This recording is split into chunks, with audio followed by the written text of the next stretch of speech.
اس سے پہلے ہزاروں کروڑوں اربوں سال تک خدا بیٹھا کیا کر رہا تھا؟ خاموش بیٹھا تھا، ایسی جمائیاں لے رہا تھا. پھر اسے آئیڈیا ہے یار ایک کام کرتے وقت اچھا گزر جائے گا، یونیورس پر نام چلے.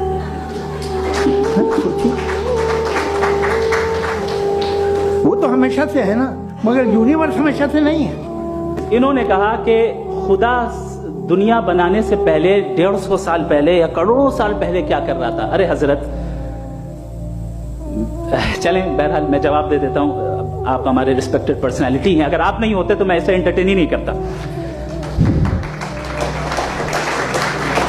ٹائم یہ 100 سال پہلے یا 100 سال بعد، پہلے بعد میں ابھی، یہ وہ الفاظ ہیں جن کا تعلق ٹائم سے ہے. ٹائم شروع ہی ہوا ہے یونیورس کی بگننگ کے بعد، تو اس کے پہلے خدا کیا کر رہا تھا؟ سوال اللاجیکل ہے، یہ فلسفی ہے. یعنی آپ یہ کہہ رہے ہیں کہ یونیورس کے بننے سے پہلے خدا کیا کر رہا تھا؟ ٹائم کے بننے سے پہلے کا تعلق ٹائم سے، ٹائم اس وقت تھا ہی نہیں، تو یہ سوال ہی انویلڈ ہے خدا کے تعلق سے. ٹائم کائنات کا حصہ ہے. ہم اس خدا کو مانتے ہیں نیسیسری بینگ کا ٹائم لیس ہونا ضروری ہے، چونکہ وہ ٹائم کا کریٹر ہے. جب اس نے ٹائم کو کریٹ کیا تو وہ خود ٹائم پہ کیسے ہوگا؟ اس نے جب اسپیس کو کریٹ کیا تو خود اسپیس میں کیسے ہوگا؟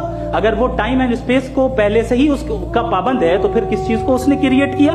لہٰذا یہ سوال غلط ہے کہ خدا تھا تو ٹائم ہوگا. بالکل نہیں. ٹائم کے پابند ہم ہیں، خدا نہیں ہے. ہم فزیکل ورلڈ سے تعلق رکھتے ہیں، وہ میٹا فزیکل ریالٹی ہے.